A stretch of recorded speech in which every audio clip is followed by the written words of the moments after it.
Calm is not weakness. Calm is control. Most people do not destroy their peace because life becomes difficult. They destroy it through the reactions they make while they are afraid. One message arrives and suddenly your chest tightens. One bill shows up, and your mind starts racing through every possible disaster. One cold reply, one unexpected email, one mistake at work, one conversation that goes wrong. And before anything has truly happened, your nervous system is already living in the worst-case scenario. You are still sitting in the same room. But inside, it feels like everything is falling apart. And this is where many people make the first mistake. They believe that pressure requires panic. They believe that if they are not overthinking, they are not being responsible. They believe that if they are not angry, they are not strong. They believe that reacting fast means they are taking control. But panic is not control. Panic is what happens when fear grabs the wheel and convinces you it knows where to go. The truth is, when life becomes heavy, the strongest person in the room is not always the loudest one. It is not always the person who speaks first, argues hardest, or moves the fastest. Often, it is the person who can feel the pressure, notice the fear, hear the noise, and still choose their next move with clarity. That is real strength. Calm is not weakness. Calm is control. It is not the absence of emotion. It is the ability to feel emotion without becoming a servant to it.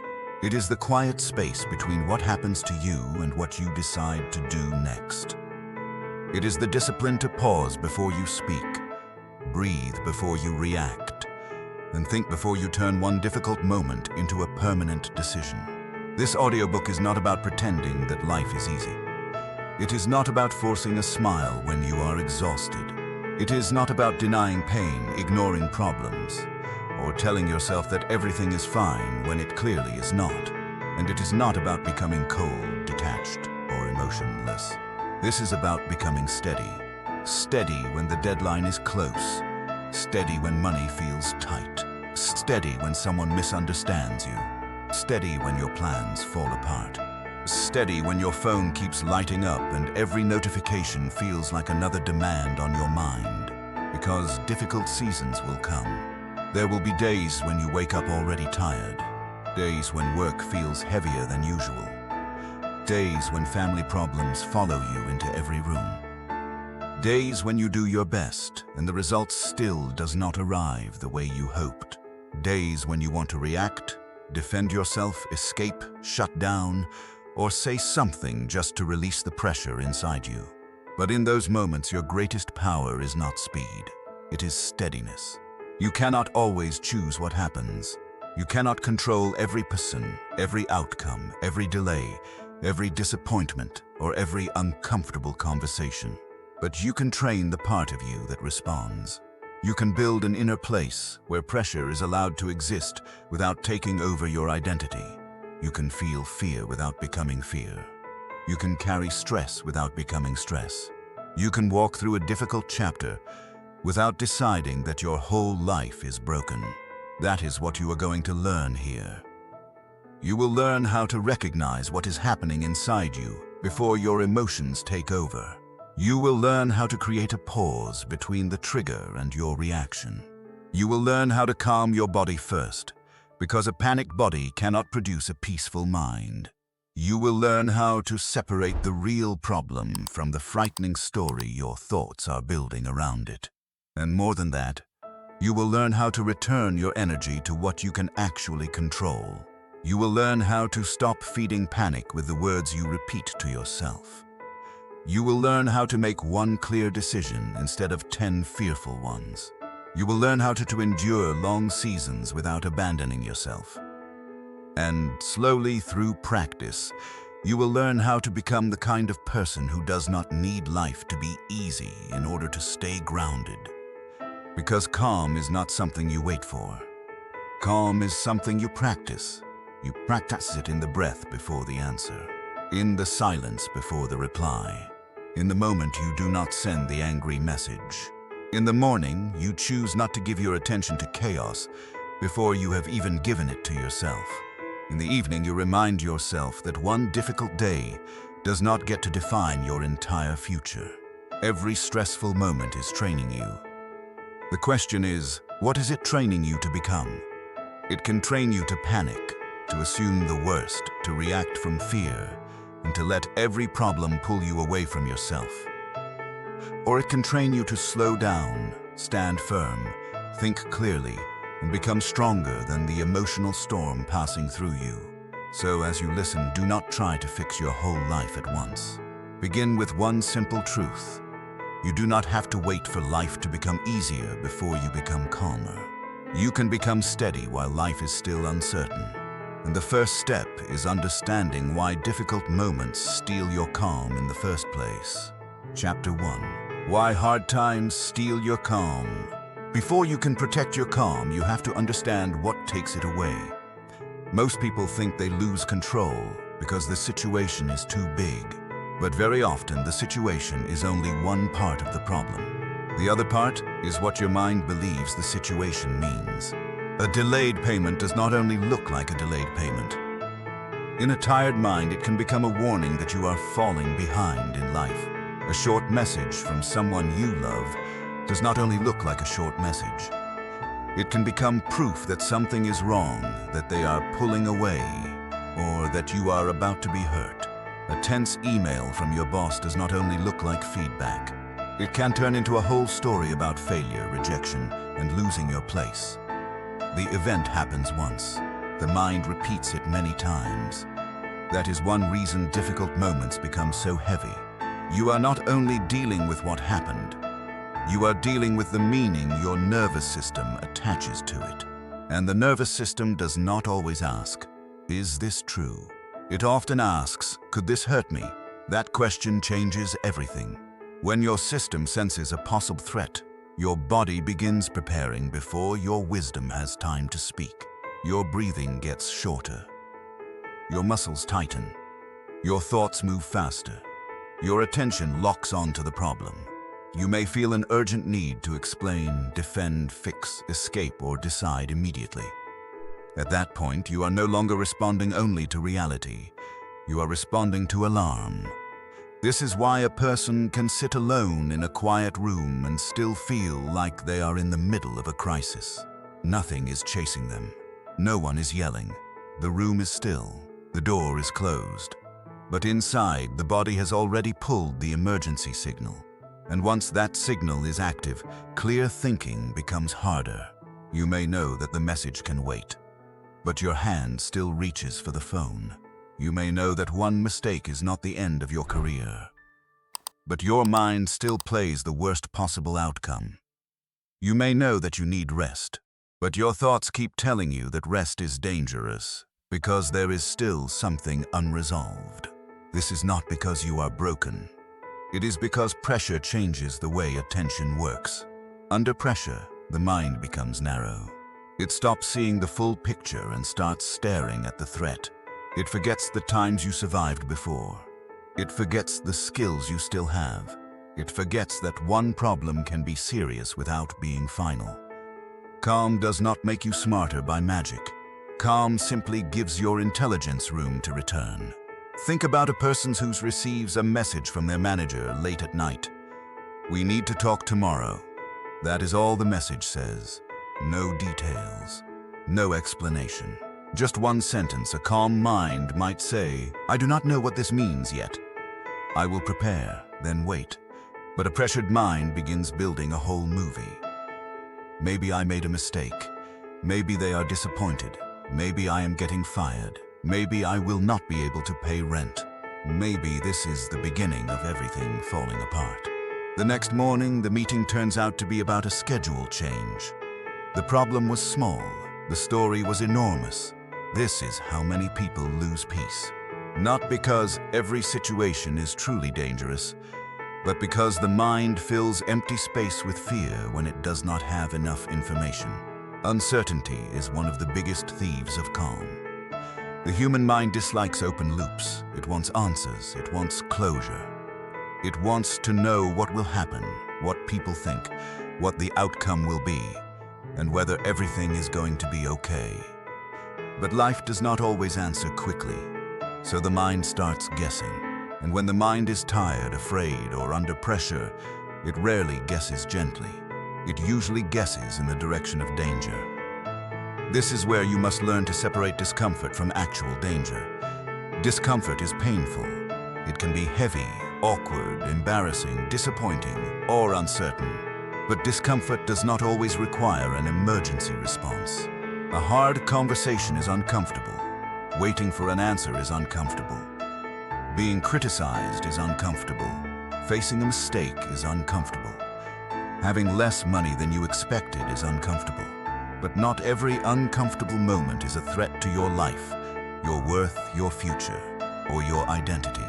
When you treat discomfort like danger, you react with more force than the moment requires. You send the message too soon. You raise your voice too quickly. You quit before you recover. You assume before you ask. You make a permanent decision from a temporary emotional state.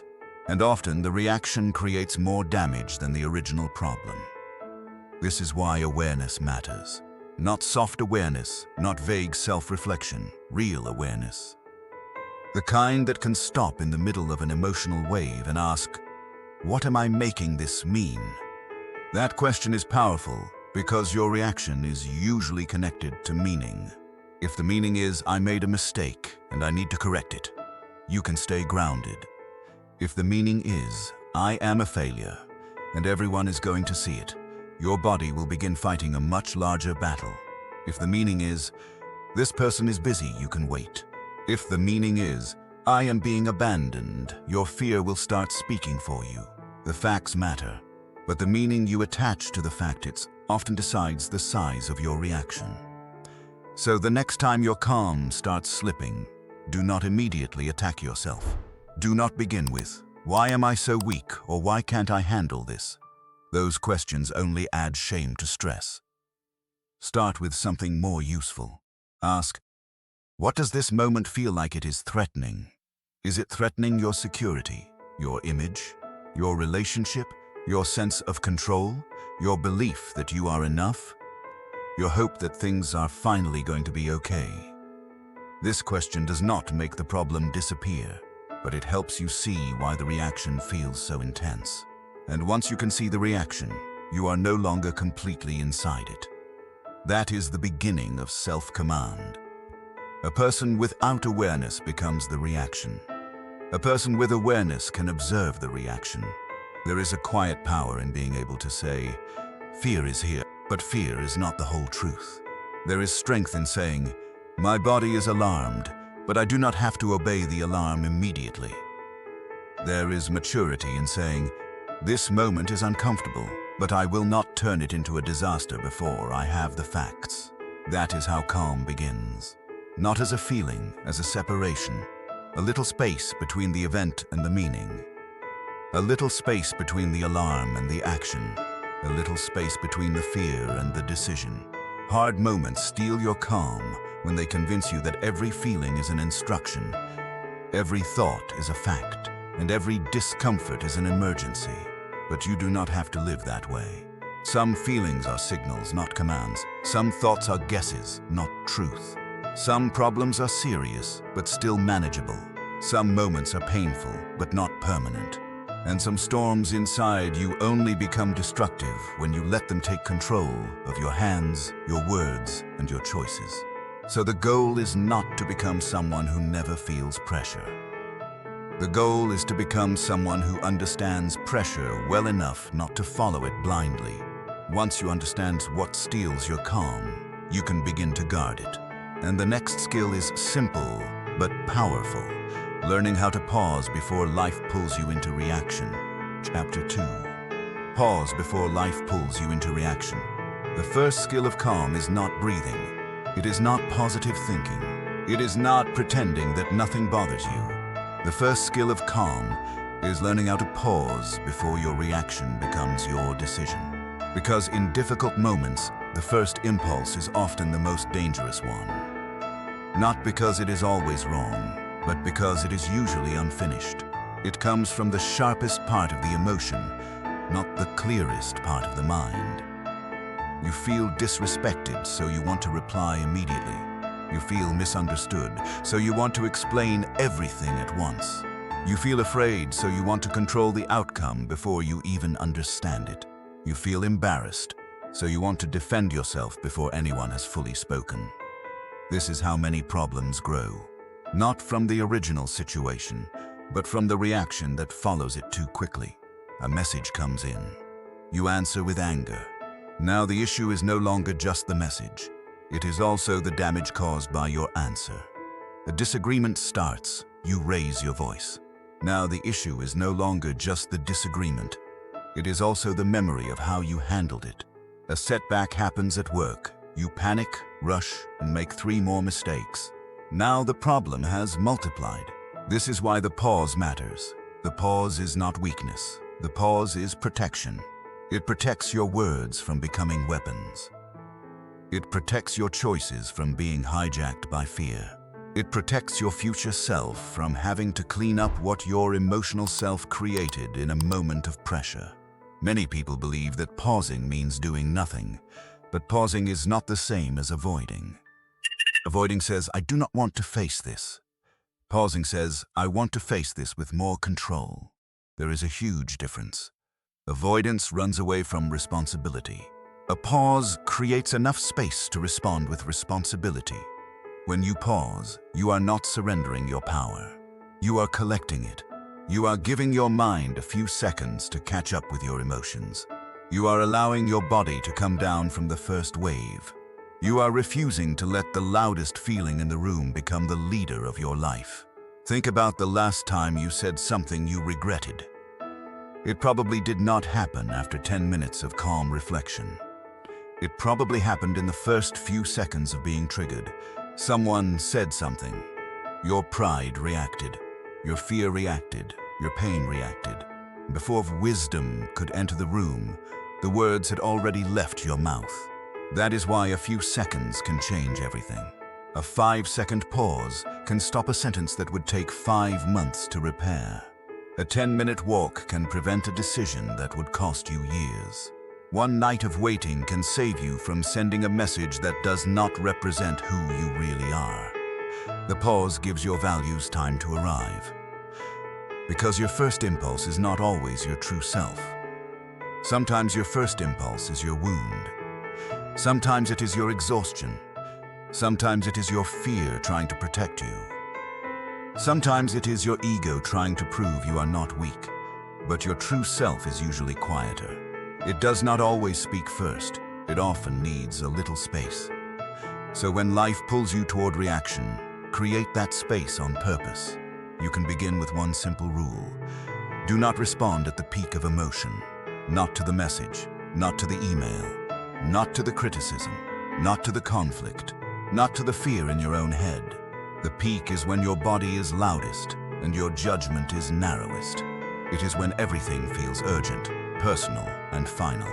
But very few things need your reaction at the exact moment your emotions are highest. Some things need a response, but they do not need an immediate reaction.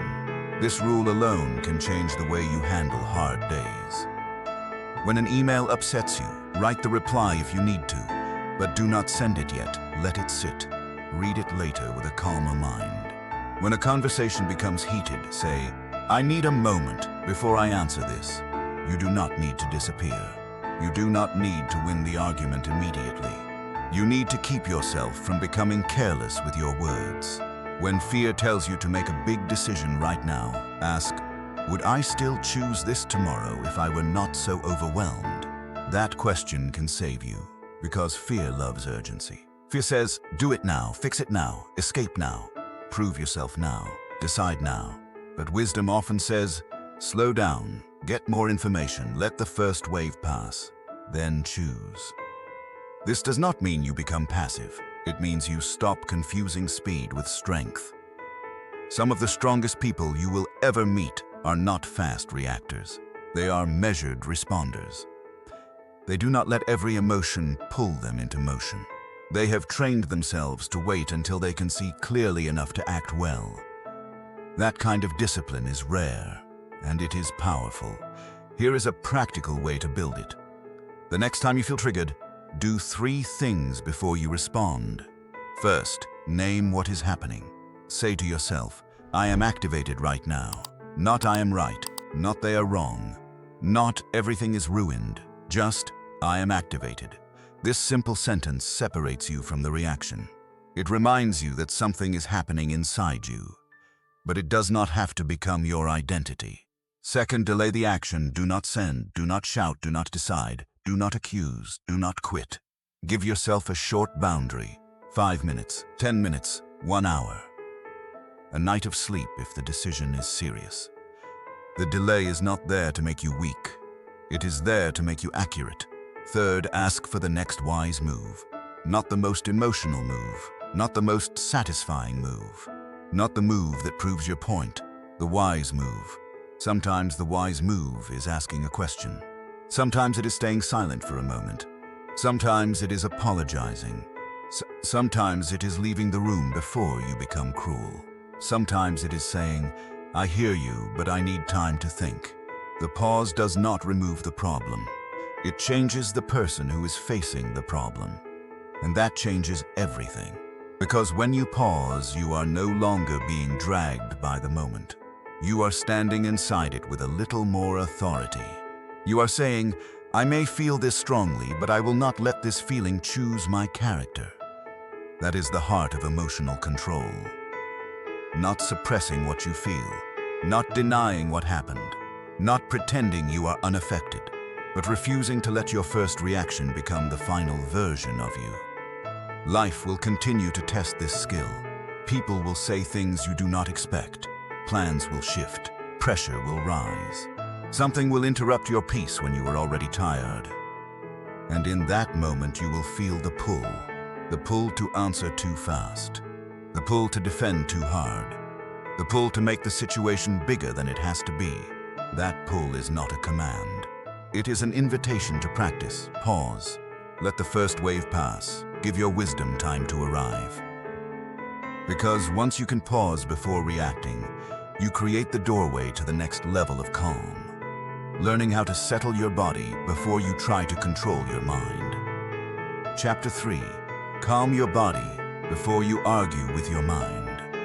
Once you have learned to pause, the next step is to understand this. You cannot think clearly inside a body that feels unsafe. Many people try to calm their mind by arguing with their thoughts. They tell themselves, stop worrying, do not be anxious, think positive, be logical. But while they are saying these things, their shoulders are tight, their breathing is shallow, their jaw is locked, and their heart is beating like something terrible is about to happen. The mind may want peace, but the body is still preparing for battle. And when the body is in battle mode, clear thinking becomes difficult. This is why the next level of calm begins below the neck. Before you try to change every thought, change the state your body is in. Because the body sends messages to the mind all day long. When your breath is fast, your brain receives the message. Something is wrong. When your muscles are tense, your brain receives the message. Get ready. When your body is still holding pressure, your mind keeps searching for reasons to explain that pressure. Sometimes your thoughts are not the beginning of the storm. Sometimes they are the echo of what your body is already feeling. That is why you can tell yourself, everything is fine, and still not feel fine. Your words are calm, but your system has not caught up yet. So instead of forcing your mind to relax, begin by showing your body that the moment is survivable. Not perfect, not easy, survivable. Start with your breath. Not because breathing is magical, but because breathing is one of the few things you can control, while everything else feels uncertain. You may not be able to control the email, the conversation, the bill, the delay, or the outcome, but you can control the next breath. And the next breath is often where control begins again. When you are stressed, your breathing usually becomes short and high in the chest. You take in air quickly, but you do not release it fully.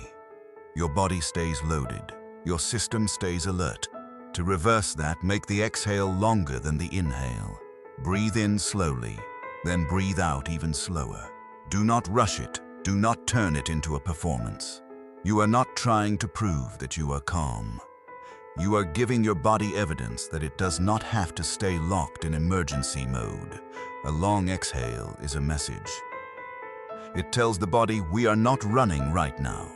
It tells the mind there is room to slow down. It tells the moment, you do not own me completely. Try this when pressure rises. Inhale for 4 counts, exhale for 6. Do it 3 times before you speak. Decide, reply, or continue. 3 breaths will not fix your whole life, but they can keep you from meeting one difficult moment with a body already full of fire. After the breath, return to the ground. This sounds simple, but it matters. When people are overwhelmed, they often leave the present moment mentally. Their mind jumps ahead to tomorrow, next week, next month, the worst possible ending, the conversation that has not happened yet, the loss that has not arrived yet, the judgment that may never come. The body is in one place. The mind is everywhere else. Grounding brings the two back together. Put both feet on the floor. Feel the weight of your body in the chair. Relax your hands. Notice the surface beneath you. Look around the room and name what is actually here. A wall, a table, a window, a light, your phone, your hands, your breath. This is not childish. This is training your attention to return from imagined danger to present reality. Because many stressful moments become worse when your mind is living in a future that has not happened yet. The present may be uncomfortable, but it is usually smaller than the future your fear is inventing. Then soften the places where your body is gripping. Stress hides in predictable places: the jaw, the neck, the shoulders, the stomach, the hands, the forehead. You may not even notice how tightly you are holding yourself until you intentionally let go. Unclench your jaw, drop your shoulders, open your hands. Let your tongue rest, relax the space between your eyebrows. These small shifts matter because the body and mind are not separate rooms. They are in constant conversation. When the body begins to soften, the mind often becomes less aggressive. When the muscles stop preparing for impact, your thoughts do not have to be as defensive. You are not trying to become completely relaxed. You are trying to become available to wisdom again. There is a difference. Sometimes life will still be difficult after you breathe. The bill will still need to be paid. The conversation will still need to happen. The deadline will still exist. The problem will still require action. But you will meet it from a different state, and state changes behavior. A tense body wants to rush. A grounded body can choose. A panicked body wants certainty immediately. A steady body can tolerate not knowing for a little longer. A defensive body hears every word as an attack. A calmer body can listen for what is actually being said. This is why body regulation is not just a wellness technique. It is a decision-making skill. It affects how you speak, how you listen, how you interpret, how you lead, how you apologize, how you wait, and how you respond when the day does not go the way you planned. Think of a person sitting in their car after a hard conversation at work. Their first instinct is to drive home while replaying every sentence, gripping the steering wheel, rehearsing what they should have said, and carrying that pressure into the next room they enter. But instead, they sit for 2 minutes. They breathe out slowly. They loosen their hands. They feel their back against the seat. They notice the sound of traffic, the color of the sky, the fact that the meeting is over and they are still here. Nothing outside has changed yet, but something inside has stopped escalating. That small reset can change the rest of the evening. It can keep them from snapping at someone who had nothing to do with the problem. It can keep them from turning work stress into family tension. It can keep one hard moment from spreading into every part of the day. That is the power of calming the body. It creates a boundary around the stress. It says, this happened, but it does not get to infect everything. So when life becomes heavy, do not begin by demanding perfect thoughts from yourself. Begin with the body. Lengthen the exhale. Feel the ground. Relax the grip. Return to the room. Let your system learn that not every difficult moment requires full emergency mode. The goal is not to feel peaceful all the time.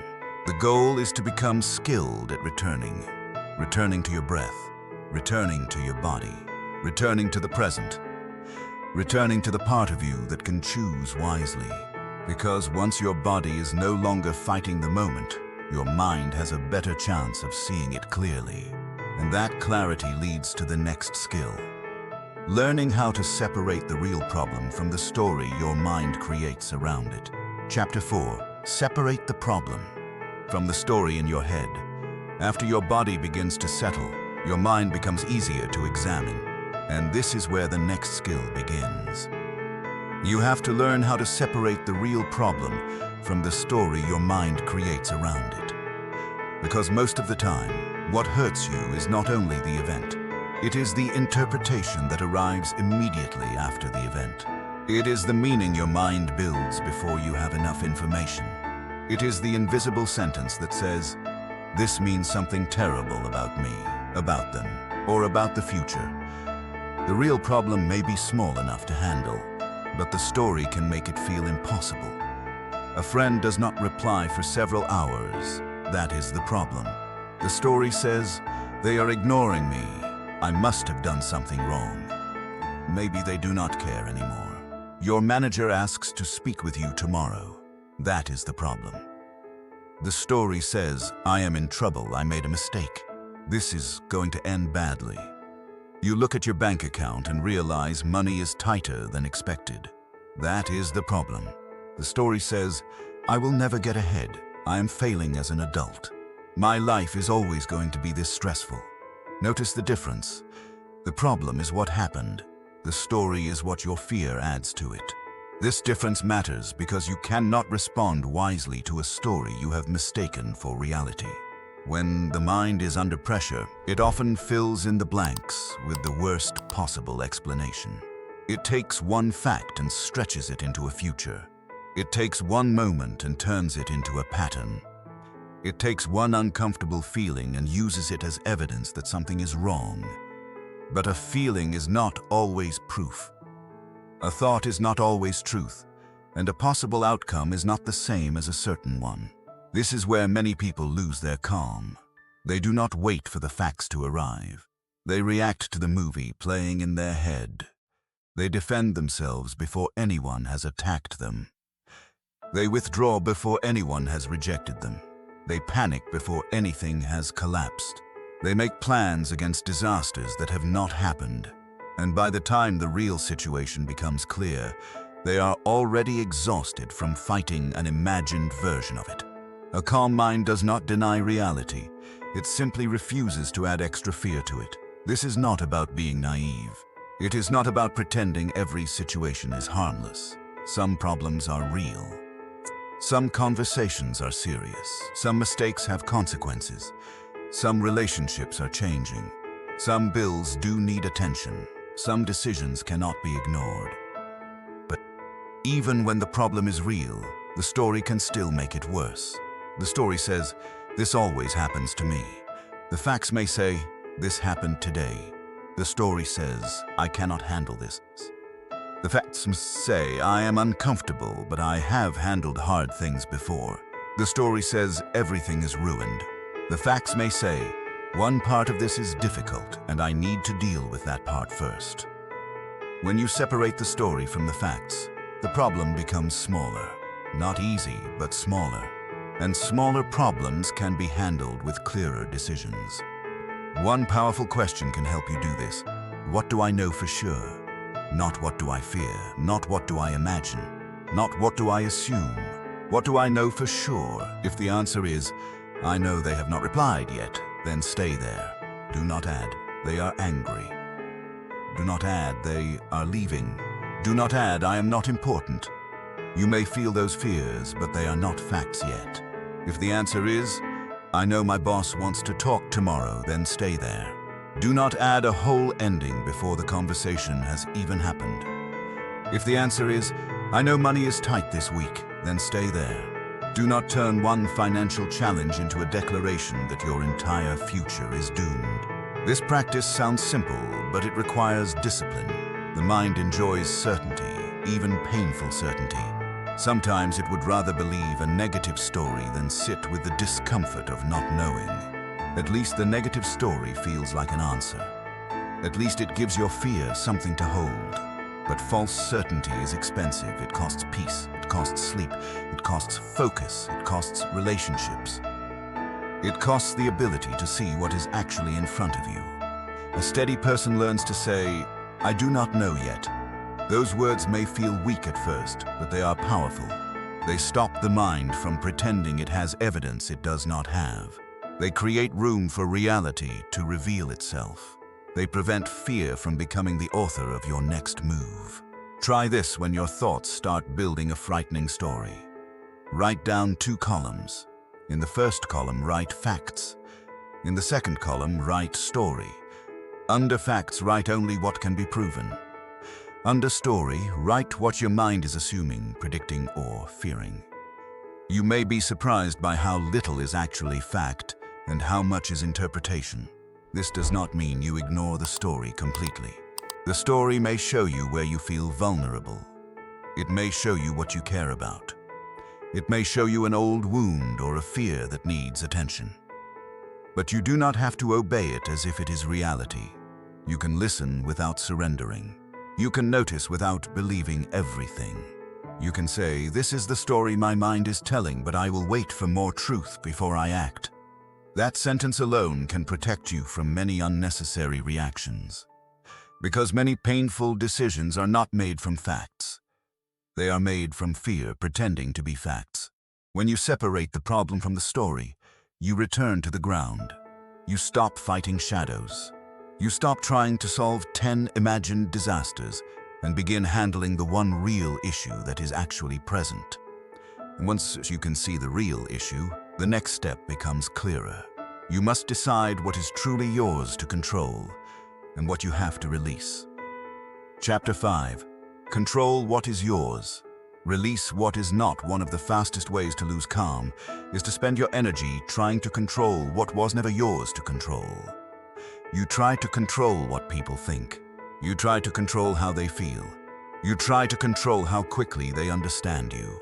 You try to control the timing of outcomes, the reactions of others, the past that already happened, and the future that has not arrived. And while you are reaching in every direction, your inner world becomes exhausted. Not because you do not care, but because your energy is scattered across places where it has no authority. This is why calm requires a boundary. Not only a boundary with people, but a boundary with reality. You have to know where your responsibility ends. You are responsible for your words. You are not responsible for how every person chooses to interpret them. You are responsible for your effort. You are not responsible for controlling every result. You are responsible for telling the truth with respect. You are not responsible for forcing someone to receive it with maturity. You are responsible for making the next wise choice. You are not responsible for rewriting yesterday. Without this distinction, life becomes unbearable. Every problem feels personal. Every delay feels like failure. Every person's mood becomes something you must fix. Every uncertain outcome becomes something you must mentally chase until you are drained. But control does not expand because you worry harder. Worry may make you feel involved, but it does not always make you effective. There is a difference between caring and carrying. Caring means you are present, honest, and willing to do your part. Carrying means you take the entire weight of something that was never meant to rest only on your shoulders. Many people call this responsibility, but it is often fear wearing responsible clothing. Fear says, if I do not think about this constantly, everything will fall apart. Fear says, if I do not manage their emotions, they will leave. Fear says, if I do not predict every outcome, I will not be safe. But calm says, let me return to what is mine. This is a powerful sentence. Return to what is mine. When a situation feels overwhelming, ask yourself 3 questions. First, what is outside my control? This may include another person's opinion, the economy, the weather, a decision someone else has already made. the past, or the fact that a problem exists at all. Name it clearly. Do not argue with it. Do not pretend you can control it just because you dislike it. Second, what can I influence? There are things you cannot fully control, but you can affect. You may not control whether someone understands you, but you can communicate more clearly. You may not control whether you get the job, but you can prepare well. You may not control a relationship alone, but you can show up with honesty and emotional maturity. Influence is not control, but it is still meaningful. Third, what is mine to do right now? This is where calm becomes practical. Maybe your next step is making a phone call. Maybe it is apologizing. Maybe it is creating a plan. Maybe it is resting before you make the situation worse. Maybe it is asking for help. Maybe it is accepting that nothing more can be done today. This question brings your energy back from the impossible and places it into the useful. When you focus on what is yours, you become more powerful, not less. Because power is not having control over everything. Power is knowing where your effort actually works. Imagine carrying 10 bags at once. Some are yours, some belong to other people, some are filled with yesterday, some are filled with tomorrow. Some are filled with imagined outcomes that may never happen. You keep walking, wondering why you are so tired. Then one day you stop. You look at each bag. You ask, is this mine? That question changes your life. Some bags still need to be carried. Your responsibilities do not disappear. Your bills, your choices, your healing, your work, your communication, your habits, your attitude. Those are yours. But many bags can be set down. Someone else's immaturity, someone else's judgment, a past decision you cannot undo, a future result you cannot guarantee, a conversation you have already handled as honestly as you could. The moment you set down what is not yours, you do not become careless, you become available. Available to act where action matters. Available to listen, available to think. Available to move forward without dragging every uncontrollable thing behind you. This is how calm grows. Not by controlling more, but by releasing what control was never meant to reach. Of course, releasing is not easy. The mind may resist. It may say, but what if something goes wrong? And the answer is, something might. Life does not promise that release will prevent pain. But holding on to what you cannot control does not prevent pain either. It only makes you suffer before you even know what will happen. There is a kind of peace that comes from doing your part and refusing to steal the part that belongs to life, time, or another person. That peace is not passive. It is disciplined. It says, I will act where I can. I will prepare where I should. I will speak when it is time. I will correct what I can correct. But I will not destroy myself trying to control what is not mine. This is one of the deepest forms of strength, because the more you release what is not yours, the more energy you have for what is. And once your energy returns to the right place, another responsibility appears. You must learn how to speak to yourself in a way that does not feed the panic you are trying to escape. Chapter 6. Stop feeding panic with your own words. When life becomes difficult, the voice inside your head becomes very important.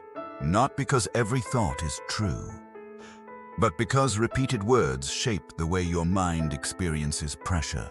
Many people do not realize how often they intensify their own stress with the language they use internally. They say, I cannot handle this. They say, everything is falling apart. They say, this always happens to me. They say, I never get a break. They say, I am and in the moment these words may feel honest. They may feel like a natural expression of exhaustion. But if you repeat them long enough, they begin to become instructions. The mind listens to the words you give it. If you constantly tell yourself you cannot handle something, your body will begin acting as if collapse is the only option. If you tell yourself everything is ruined, your attention will search for proof that nothing is still working. If you tell yourself you always fail, you train your mind to ignore every moment when you have endured, learned, adapted, and continued. This does not mean you should lie to yourself. Calm self-talk is not fake positivity. It is not saying everything is perfect when it clearly is not. It is not pretending pain is pleasant. It is not forcing inspirational sentences over real exhaustion. Calm self-talk is honest language that does not make the situation heavier than it already is. Instead of saying, "I cannot handle this," say, "This is hard, but I can handle the next step." Instead of saying, "My life is falling apart," say, "One part of my life is painful right now, and I need to give it attention." Instead of saying, "I always mess things up," say, "I made a mistake, and I can decide what to do next." Instead of saying, "I need everything fixed right now," say, "I need one clear action today." Notice the difference. The weaker sentence traps you inside the problem. The stronger sentence gives you a way to move.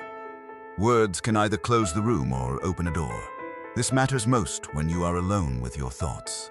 In public, many people can appear composed. They can smile, answer messages, go to work, and keep their voice steady. But privately, they speak to themselves in a way they would never speak to someone they love. They criticize, they threaten, they exaggerate, they predict failure, they replay shame. Then they wonder why they feel unsafe inside their own mind. Your inner voice should not become another enemy during a hard season. Life may already be applying pressure from the outside. Do not add cruelty from the inside. This does not mean you excuse yourself from responsibility. A strong inner voice can still be honest. It can say you need to fix this. It can say you handled that poorly. It can say this choice has consequences. It can say you need to grow. But it does not have to say those things with contempt. There is a difference between correction and attack. Correction says, "This needs to change." Attack says, "You are the problem." Correction gives direction. Attack creates shame, and shame rarely produces clear action. It usually produces hiding, defensiveness, panic, or collapse. If you want to stay calm when life is difficult, you need an inner voice that is firm without being cruel. Think of a good coach. A good coach does not ignore mistakes. A good coach does not pretend the game is easy. A good coach does not say, "Do whatever you want." But a good coach also does not destroy the player. A good coach says, "Look at what happened, learn from it, breathe, get back in position, make the next play." That is the kind of voice you need inside yourself. Firm, clear, grounded, on your side. One way to build this voice is to replace dramatic language with accurate language. Dramatic language says, "This is a disaster." Accurate language says, "This is a serious problem, but I am still here." Dramatic language says, "Nobody cares." Accurate language says, "I feel unsupported right now, and I may need to ask directly for what I need." Dramatic language says, "I cannot take this anymore." Accurate language says, "I am reaching my limit, and I need to reduce pressure before I break." Accurate language does not remove pain. It removes unnecessary panic. It brings the mind back to something workable. Because the words always, never, everything, and nothing can be dangerous when you are under stress. They turn temporary moments into permanent identities. They make the mind believe there is no opening, no exception, no possibility, no next step. Be careful with those words. Do not let a hard day become my whole life. Do not let one mistake become I always fail. Do not let one person's response become nobody values me. Do not let one closed door become nothing will ever work. Speak with precision. Precision creates peace. When your language becomes more accurate, your emotions often become more manageable. Not because the situation is easy, but because your mind is no longer drowning in exaggerated commands. So the next time panic rises, listen closely to the words you are using inside. Ask, are these words helping me respond, or are they making me spiral? Then choose a sentence that gives you strength without denying reality. Try this. I do not need to solve everything. I need to take the next honest step. Or, this is uncomfortable, but I am not powerless. Or, I can be upset and still choose wisely. These are not magic phrases. They are anchors. They give your mind something steady to hold while the waves are moving. And once your words stop feeding panic, you become ready for the next skill, making one clear decision instead of 10 fearful ones. Chapter 7. Make one clear decision instead of 10 fearful ones. When life feels overwhelming, the mind often tries to solve everything at once. It opens every tab, it imagines every consequence. It replays every mistake, it predicts every outcome. It searches for the perfect answer while the pressure continues to rise. And because there are too many problems competing for attention, you may end up doing nothing clearly. You think about calling someone, but then you think about sending a message. But then you think about changing your plan. But then you think about what might happen next week. But then you remember something from last month. And soon your mind is crowded with unfinished decisions. This is not clarity. This is mental traffic. A calm person learns to reduce the noise by choosing the next right decision. Not every decision, the next one. This is important because fear loves to multiply choices. It makes every issue feel urgent. It tells you that if you do not solve your money, your work, your relationship, your future, your schedule, your health, and your emotional state immediately, everything will collapse. But life is not usually repaired all at once. It is stabilized one clear move at a time. When a house is on fire, firefighters do not stand outside discussing the entire history of the building. They locate the most urgent point of action. They move there first. Your mind needs the same discipline. When pressure is high, ask, what is the next decision that would reduce chaos? Not the decision that proves you are right. Not the decision that makes the fear disappear forever. Not the decision that solves your whole life. The decision that reduces chaos. Sometimes that decision is simple. Send the professional email. Make the appointment. Pay the most urgent bill. Ask the direct question. Put the phone down. Leave the room before the argument gets worse. Write the plan instead of carrying it all in your head. Go to sleep because your mind is no longer producing wisdom. One clear decision can create enough stability for the next decision to appear. But if you try to make every decision while emotionally flooded, you will often choose from fear rather than values. Fear-based decisions usually have a certain feeling. They feel rushed. They feel desperate. They often begin with, I have to do this right now, or else. They narrow your vision. They make you want immediate relief, even if the long-term cost is high. Clarity-based decisions feel different. They may still be difficult, but they are cleaner. They do not always remove discomfort, but they align with the person you want to be. They consider consequences. They do not require you to betray your values just to escape a feeling. This is why timing matters. The best decision is not always the fastest decision. Sometimes, the wisest thing you can do is delay a major choice until your mind is no longer being pushed by panic. You do not need to decide your whole future during one emotional night. You do not need to end a relationship in the peak of an argument unless safety requires distance. You do not need to quit your job because one day felt unbearable. You do not need to send the message just because silence feels uncomfortable. Some decisions need action, but some decisions need a calmer version of you.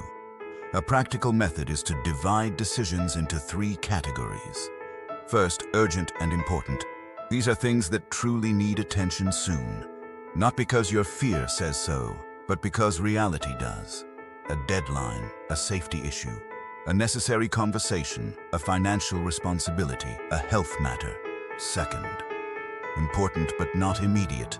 These matter, but they do not need to be solved in the next 10 minutes. They need planning, not panic. Third, emotional noise. These are decisions your fear is demanding, but they may not actually need action right now. Checking again, rewriting the same message 10 times, asking for reassurance repeatedly, imagining all possible endings, changing your whole plan because of one uncomfortable feeling. This distinction gives your mind order, and order creates calm. Imagine sitting at a desk covered with papers. Every paper feels important because every paper is visible. But when you stack them by priority, the desk becomes usable again. Your mind works the same way. You do not need fewer responsibilities to become calmer. Sometimes you need a better way to arrange them. When everything feels urgent, pause and ask, what actually needs my attention first? Then choose one decision. Make it clean, make it honest, make it as small as it needs to be. Then take the next step. This is how you rebuild a trust with yourself. Every clear decision becomes evidence that you can lead yourself through pressure. You stop seeing yourself as someone who collapses under weight, and you begin seeing yourself as someone who can bring order to the moment.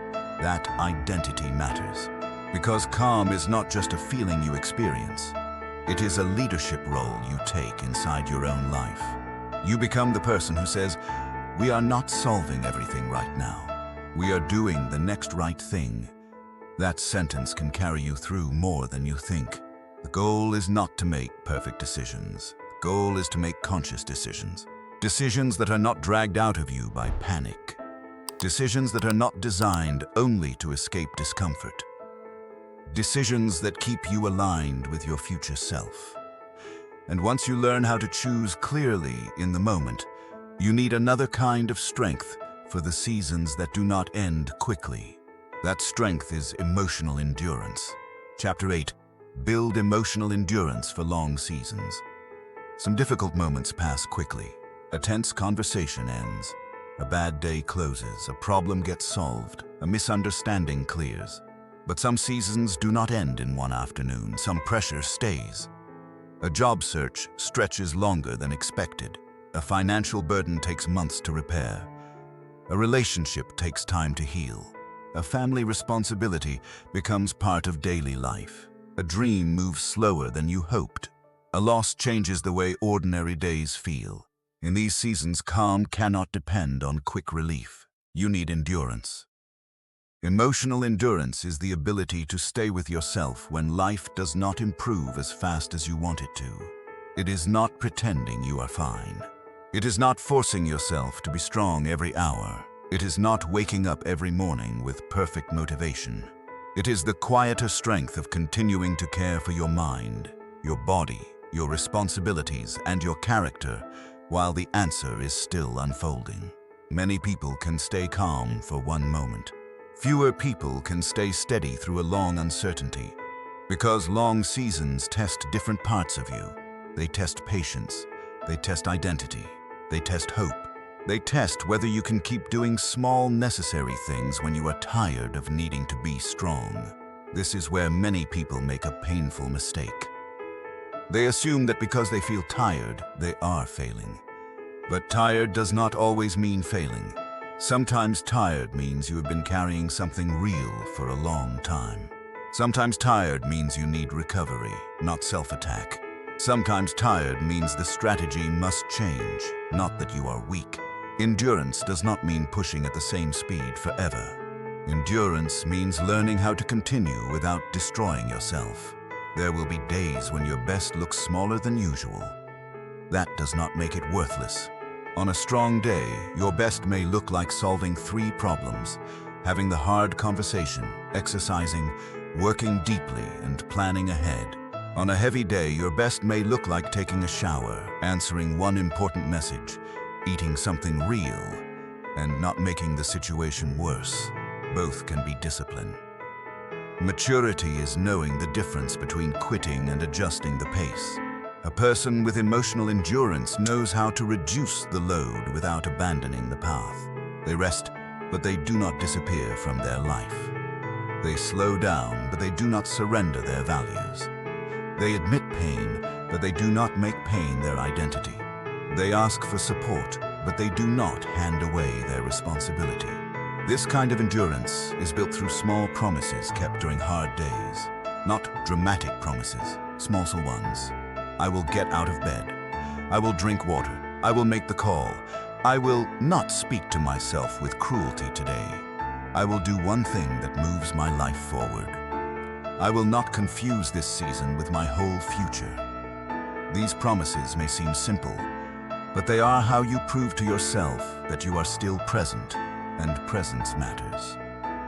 A long, difficult season becomes more dangerous when you abandon yourself inside it. When you stop caring how you speak, how you sleep, how you eat, how you spend, how you respond, how you recover. The outside problem may be difficult, but the inside neglect makes it heavier. So in a long season, self-care is not a luxury. It is maintenance for the person who still has to live through the challenge. This does not require a perfect routine. It requires basic loyalty to yourself. Sleep as well as you can. Move your body when possible. Eat in a way that supports your energy. Limit the voices that make you feel more hopeless. Stay connected to people who help you remember your strength. Write things down so your mind does not have to carry everything alone. Give yourself moments where you are not trying to solve your entire life. These are not small things. They are how you keep your system from breaking under prolonged pressure. Another part of endurance is learning not to measure your whole life by one difficult chapter. When a season lasts longer than expected, the mind can begin to say, "This is how it will always be." But no season has the right to define your entire story. A winter can be long and still not be permanent. A delay can be painful and still not be denial.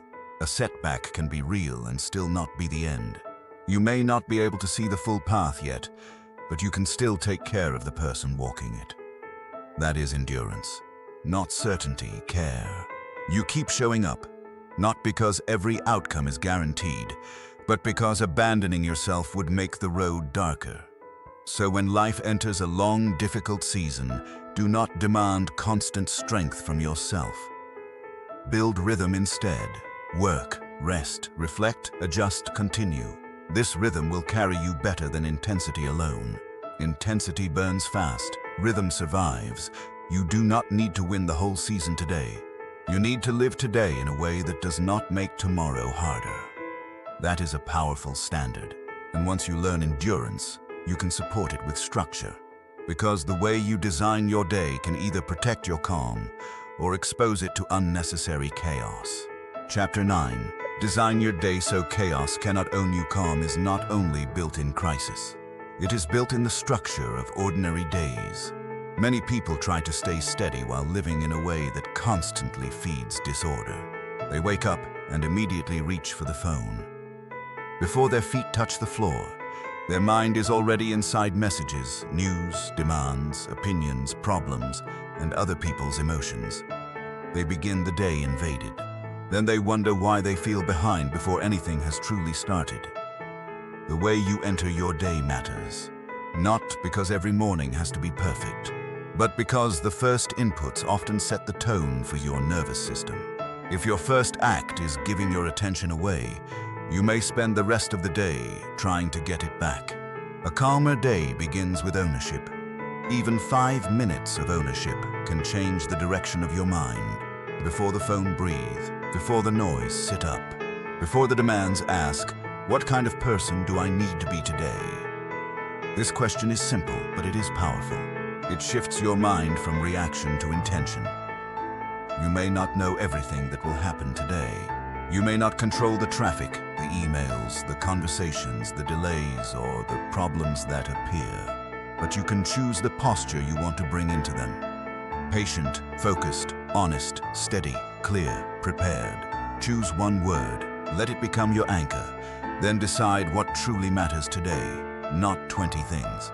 3 at most. A day becomes chaotic when everything appears equal. Every message feels urgent. Every task feels heavy. Every interruption feels like a command. But when you know your priorities, you can return to them instead of being pulled by every demand.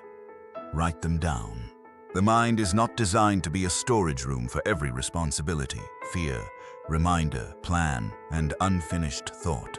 When everything stays in your head, everything feels closer and louder than it really is. A written list creates distance. It takes the fog and turns it into lines. It allows you to see what is real, what can wait, and what needs action. This is not about becoming perfectly organized. It is about giving your calm a place to stand. During the middle of the day, protect your attention. Attention is one of the most valuable forms of energy you have. Where it goes, your emotional state often follows. If you check every notification instantly, your mind never gets to finish a thought. If you say yes to every interruption, your priorities become optional. If you consume stressful information all day without boundaries, your body may stay alert, even when nothing immediate requires action. A chaotic day is often not caused by one big problem. It is caused by 100 small openings where your attention leaks away. So create small boundaries. Check messages at chosen times when possible. Do one important task before drowning in minor ones. Take short resets between stressful conversations. Step away from the screen before your mind becomes numb. Drink water before your body confuses depletion with anxiety. Eat before irritability becomes your personality. These things sound basic because they are. But basic things become powerful when life is hard. You do not need a complicated system to protect your calm. You need a few simple structures that keep you from becoming vulnerable to every wave. The evening matters too. Many people never close the day. They carry every unfinished problem into bed and call it thinking. They replay conversations. They review mistakes. They imagine tomorrow's stress. They scroll until their mind is tired but not peaceful. Then they wake up already carrying yesterday. A calm evening does not require every problem to be solved. It requires a closing ritual. Something that tells your mind, we have done what we can for today. Write down what remains unfinished. Write down the next step for tomorrow. Then stop forcing your mind to hold what paper can hold for you. You can say, this is not resolved yet, but it is recorded. I do not need to mentally carry it all night. That sentence gives the mind permission to rest. Rest is not laziness. Rest is part of staying capable. A tired mind is more reactive, more dramatic, more impulsive, and more easily threatened. Many emotional storms become worse, simply because the person facing them is depleted. So protect sleep as much as your life allows. Not perfectly, respectfully. Do not treat your body like a machine, and then feel surprised when your emotions become unstable. Your day is not just a schedule. It is an environment for your mind. And every environment trains you. A cluttered, reactive, overstimulated day trains your mind to expect chaos. A more intentional day trains your mind to return to order. This does not mean life will stop interrupting you. It will not. There will still be unexpected calls, delayed plans, difficult people, urgent tasks, and moments that do not fit your plan. But when your day has structure, interruptions do not own the whole day. They enter a system, and a system gives you a way back. So design your day with calm in mind. Begin with ownership. Choose your anchor, write what matters. Protect attention, reset your body, close the day, rest without guilt. These are not dramatic acts, but they compound. Over time, they teach your nervous system that life may be demanding, but you are not completely available to chaos. And when you live this way long enough, calm stops being only a technique. It becomes part of who you are. Chapter 10. Become the person who stays steady. At some point, calm has to become more than something you try to remember during stressful moments. It has to become part of your identity, not because you will always feel peaceful, not because you will never be hurt, angry, afraid, or disappointed, but because you have practiced returning to yourself so many times that steadiness becomes familiar. This is the deeper goal. You are not only learning techniques, you are becoming a different kind of person under pressure, a person who does not immediately surrender their words to emotion. A person who can feel uncertainty without inventing a disaster. A person who can take responsibility without carrying what belongs to everyone else. A person who can speak internally with strength. A person who can make one clear decision when the mind wants to split into 10 directions. A person who knows how to endure long seasons and design days that protect what matters. This kind of person is not born in one moment. They are built through repeated choices, small choices, quiet choices, private choices. The choice to breathe before answering, the choice to wait before sending, the choice to check the facts before believing the fear, the choice to release what is not yours, the choice to speak to yourself like someone you are responsible for helping, the choice to do the next right thing even when the whole path is unclear. Every time you make one of these choices, you vote for the person you are becoming. And over time, those votes become identity. Many people want calm to arrive as a feeling first. They wait until they feel peaceful before they act with control. But identity often works the other way around. You act with control, and slowly peace begins to trust you. You choose steadiness before it feels natural. You practice patience before it feels easy. You speak with maturity before your emotions fully agree. You do the disciplined thing until your mind learns. This is who we are now. That is how transformation happens. Not through one perfect breakthrough, but through repetition. The world may not notice at first. No one may applaud the message you did not send. No one may praise the argument you did not escalate. No one may see the night you wanted to give up, but chose to take one small step instead. No one may recognize the strength it took to stay quiet until your words became cleaner. But you will know, and that matters. Self-respect is built in the moments when you act according to your values while no one is watching. That is where steadiness becomes real, not as an image, as evidence. You begin to trust yourself because you have seen yourself survive pressure without abandoning your character. This does not mean you will never fail. You will. There will be moments when you react too quickly, moments when you speak too sharply, moments when fear gets louder than wisdom, moments when you carry what is not yours, moments when you turn discomfort into a bigger story than it needed to be. The goal is not perfection. The goal is recovery. A steady person is not someone who never loses balance. A steady person is someone who knows how to return. Return to honesty, return to breath, return to responsibility, return to perspective, return to the next right step. This is important because shame can make people quit the process. They make one mistake and decide they have not changed. They have one reactive moment and say, "I am still the same." But growth is not proven by never falling. Growth is proven by falling for less time, doing less damage, and returning with more awareness. Maybe before, anger controlled you for 3 days. Now you catch it after 3 hours. That is growth. Maybe before, fear made every decision. Now you still feel fear, but you ask better questions before you act. That is growth. Maybe before, one hard day turned into a lost week. Now you close the day, rest, and begin again tomorrow. That is growth. Do not dismiss small changes. Small changes are how a new identity is formed. The person who stays steady is not cold. They are not detached from life. They are not above emotion. They simply have a deeper loyalty than mood. They are loyal to their values, loyal to their future, loyal to the kind of person they want to be when life tests them. This is the final shift. You stop asking, "How do I make life stop being difficult?" And you begin asking, "Who am I becoming while life is difficult?" That question gives dignity to struggle.